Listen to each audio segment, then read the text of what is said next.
Good morning and welcome to Night Vision News. I'm Alexa Gansfeld. And I'm Sophie Reeder. This week, students interested in learning more about clubs and organizations on campus were invited to the Involvement Fair. Every year, freshmen at Wartburg have the chance to come visit the Involvement Fair. Here, they get to observe and learn about any and every club and organization involved on campus. Each organization sets up a table to represent what their club's about, inform students about future events, as well as what they plan for the school year.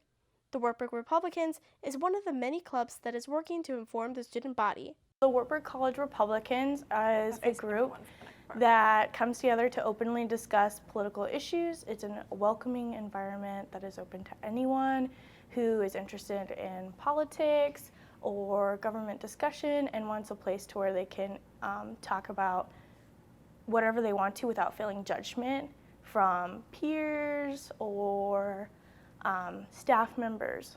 The Wartburg Republicans is an open space for students of any political background to find comfort.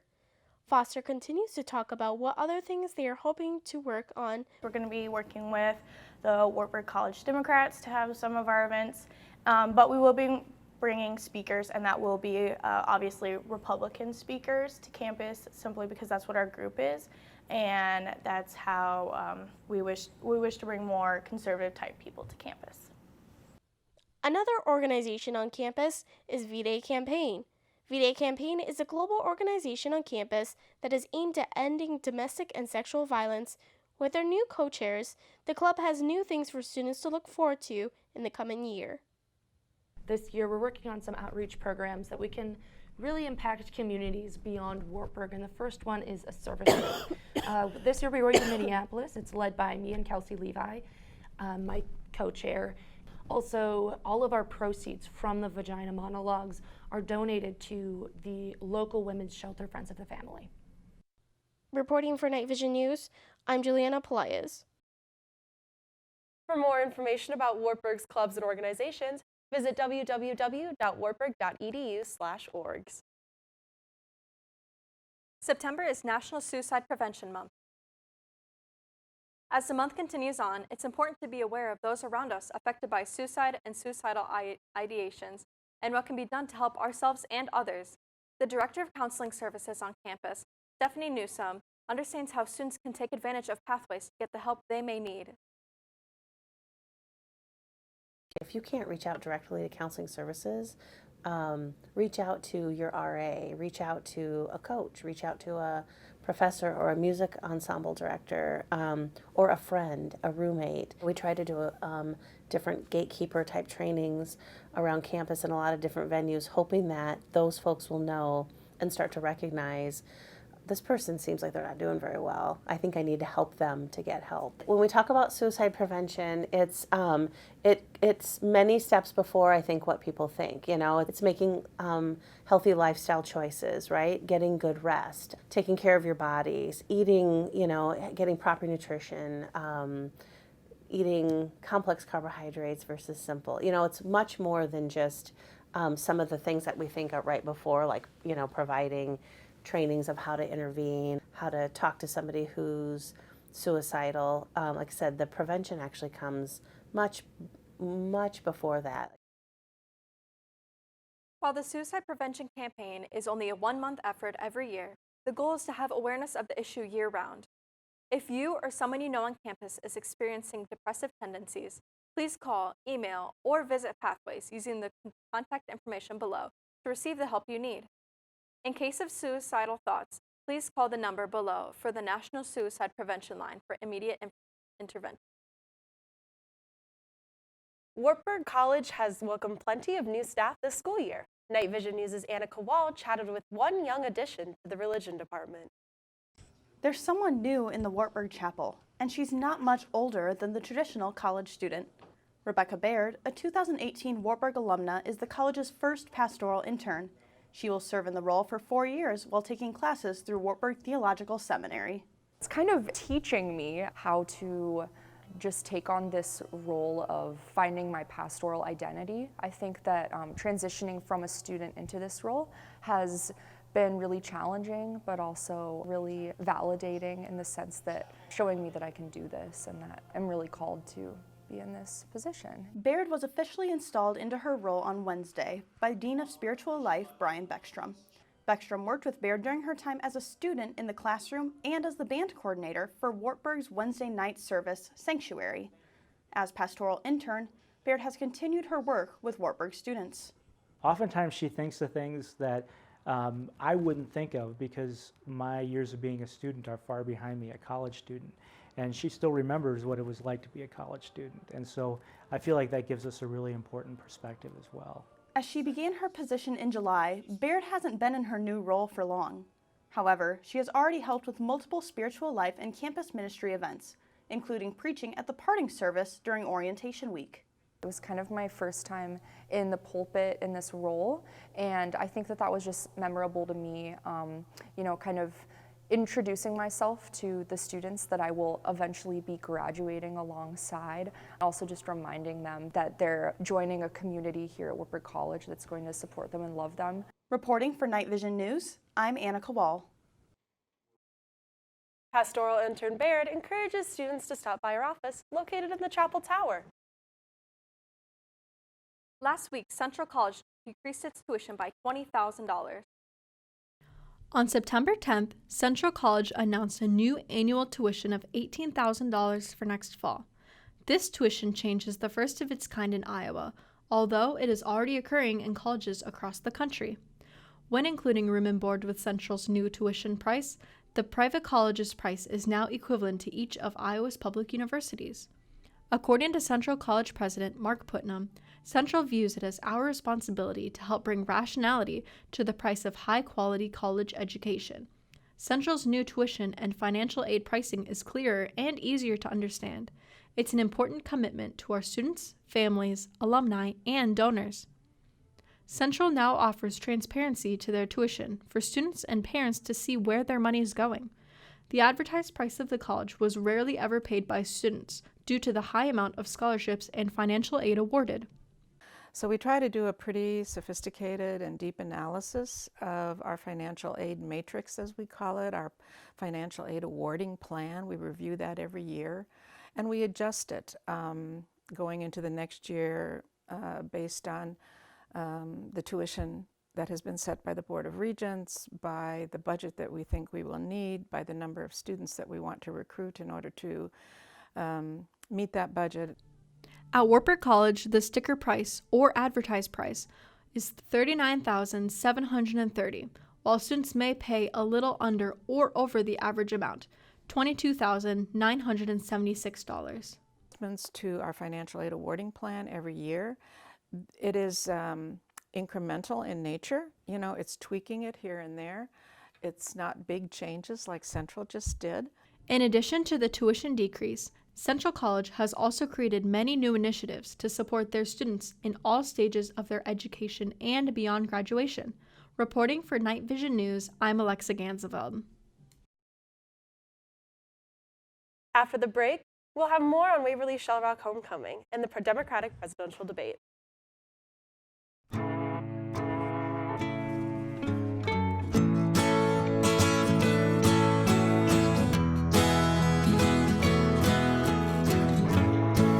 Son, tell him that I've begun to dream of things to come, and tell the trees not to look for me. I'm going to find some peace of mind. Wake the sun.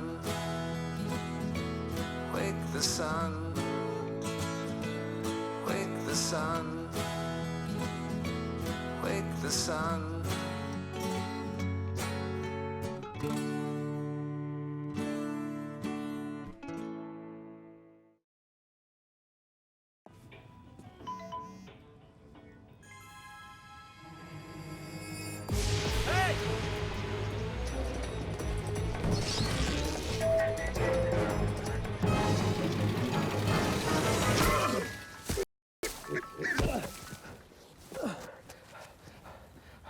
So, same time next week? Well, of course. Put away a few bucks, feel like $1,000,000. For free tips to help you save, go to Feed the Pig.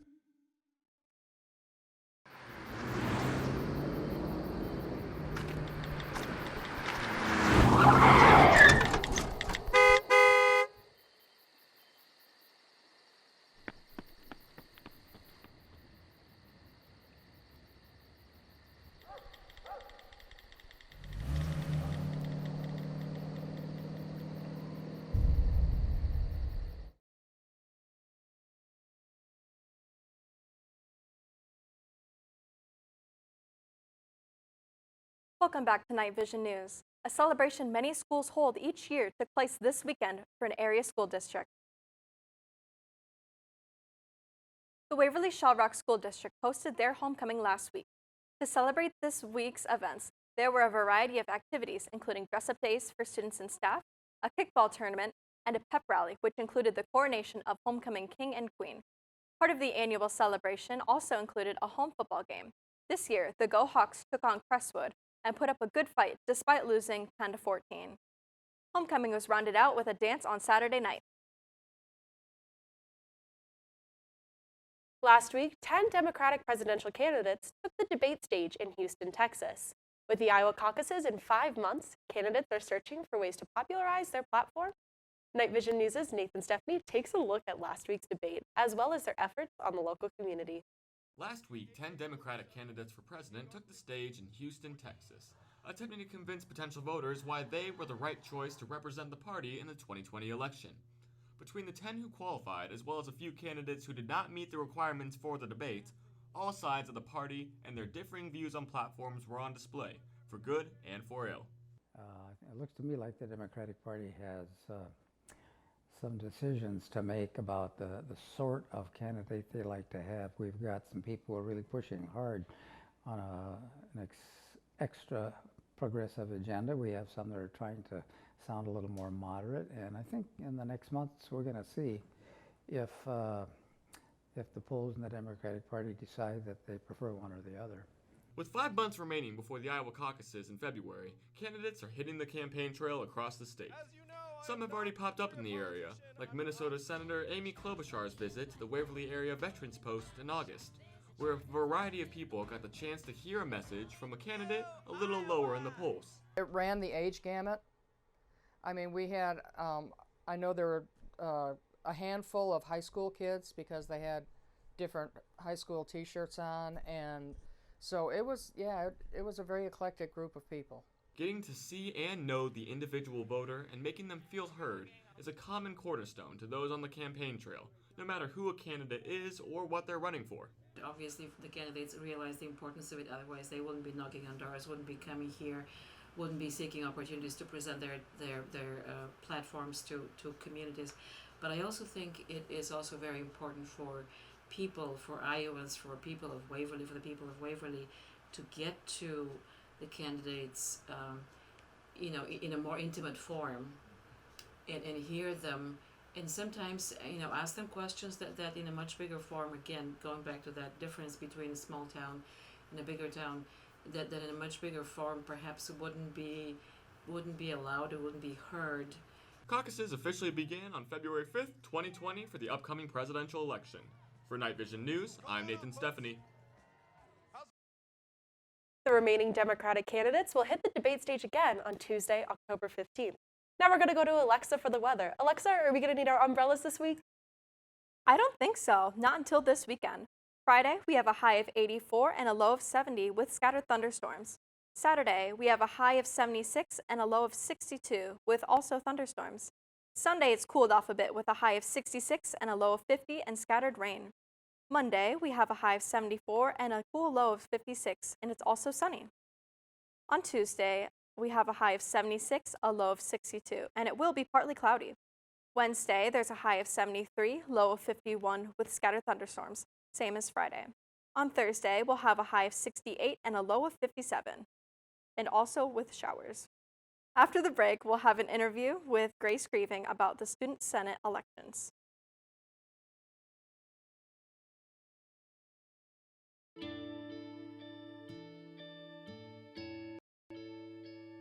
Calls me googly eyes. You know you're beautiful, right? You know that? Even you're beautiful. I got bullied for wearing glasses. Share if you're against bullying. We put it out there, just took off. 3 million people have shared this post. Don't let bullies get you down. I stand with you. Our whole family's wearing glasses. I wear glasses and I'm proud.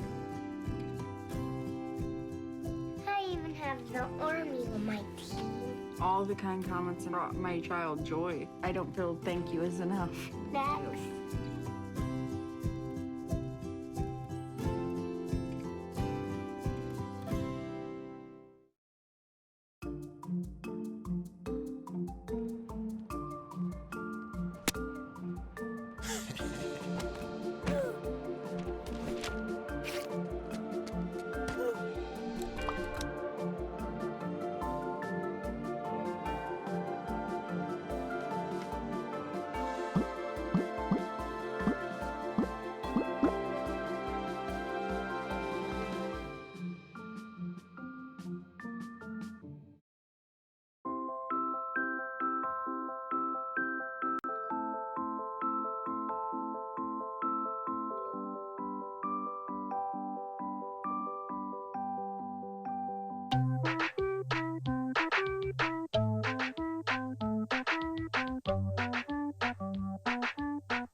Start a story. Adopt at theshelterpetproject.org. We're joined by Grace Grieving, Student Senate's recorder. She's in the studio to talk about the elections coming up today. Grace, thank you for joining us. Thanks for having me. Yeah, so today we're going to start out with what position are you on Student Senate and what does that kind of entail? Okay, so I'm the recorder for Student Senate. So that means that during the full Senate meetings, I take notes and I try and write down everything that everyone says.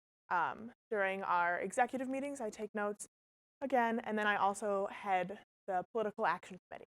Awesome. All right, and so then we have an election coming up today. What positions are up for election? Yes, so all of our full Senate positions are up for election, which means that you can be a general senator through all of these elections. We did our executive positions last year. Okay. All right, and then what kind of things do Student Senate do around campus? So Student Senate does a lot on campus. We are involved in everything from campus improvement projects to allocating some money to all of our on-campus organizations. We host events. We do a lot of that. Right. And then why do you think it's important to have a Student Senate on a campus? It's important to have Student Senate because it gives the student body a voice. I know that sometimes it feels like a lot of meetings or a lot of busy work, but it's really, really important to just be able to have that sort of opinion, and I know that the faculty really takes part. Okay, and then how do you vote today? How do you vote today? So at midnight of last night, so about a few hours ago, everyone should have gotten an email that will take you to a survey, and it'll have all of the senators for your general residential hall that apply. Mm-hmm. All right, and then why is it important for people to vote in these elections? It's important to vote because if you don't, it's like your opinion's not being heard, and the people who applied to be a general senator truly want to help and be involved, and giving them that voice to do it is really important. All right, and then how do we kind of reach out to senators if we have concerns? If you have concerns, you should be getting, once our full Senate meetings start up, of course, you should be getting an email every week from them kind of explaining what happened during full Senate that week, what happened in their committees, and then we'll attach the minutes as well, so you can reach them through. Okay, all right, and thank you so much for joining us in the studio today talking about this. You. After the break, we'll be coming back with more campus sports.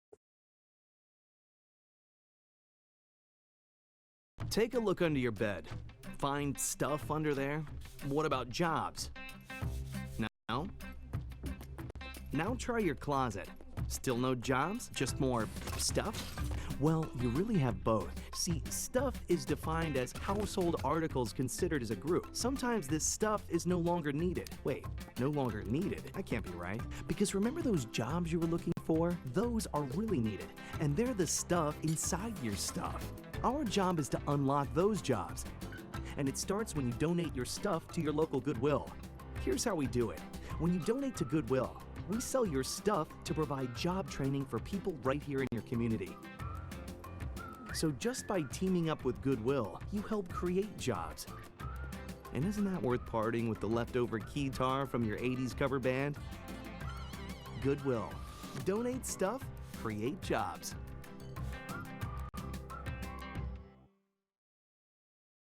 Every time I hear the alarm bell go off in school, I think it's an air raid. A lot of houses in our neighborhood have been destroyed. I like to close my ears and sing songs whenever the bombs come close. I'm worried our new neighbors won't like us. But I know it's all gonna be worth it. I just want my family to be safe. But these are not my words. These are not my words. These are not my words.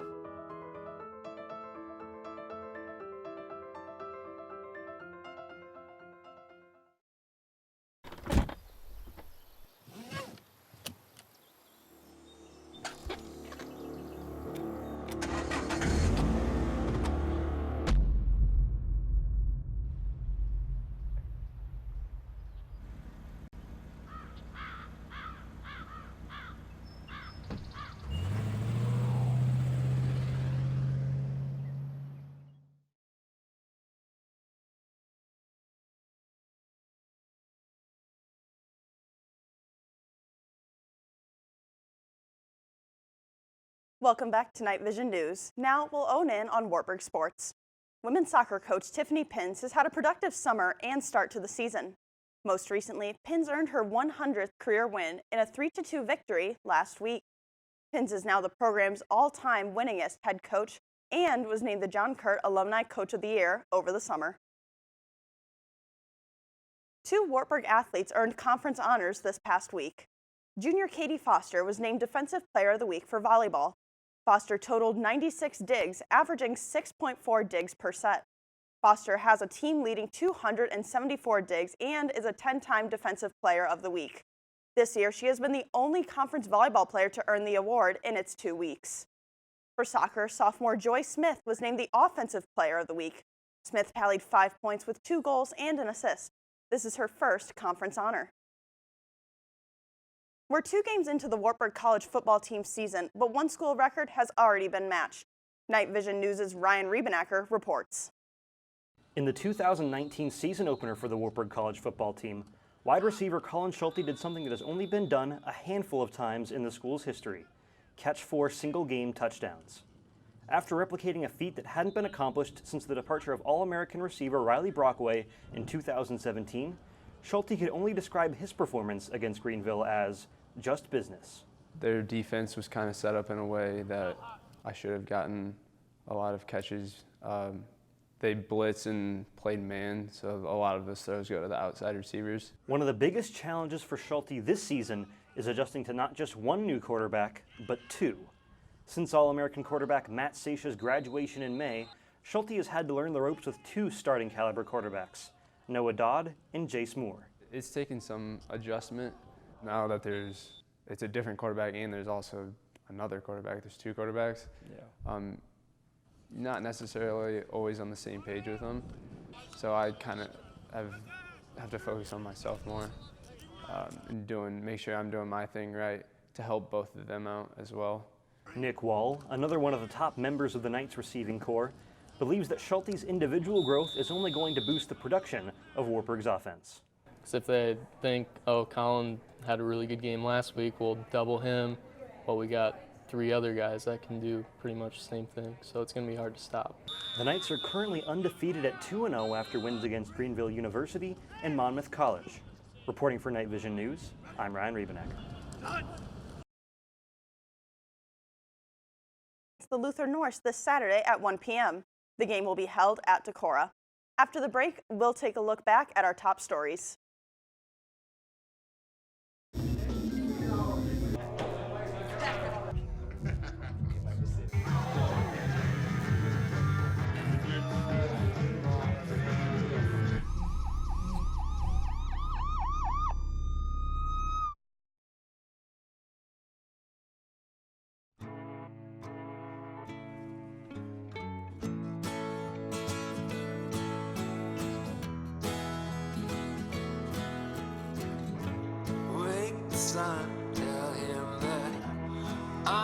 begun to dream of things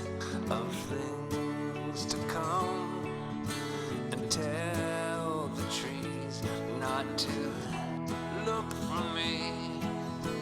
I'm going to find some peace of mind. Wake the sun, wake the sun, wake the sun, wake the sun.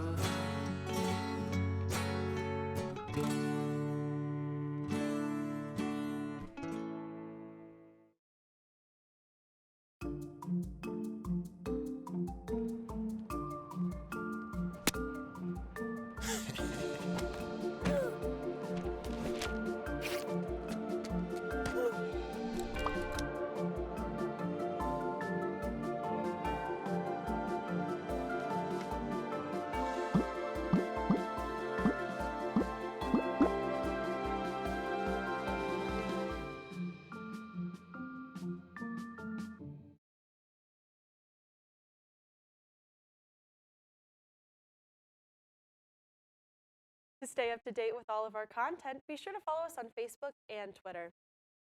Thanks for joining us today. For Alexa Gansveld and Sophie, have a great week.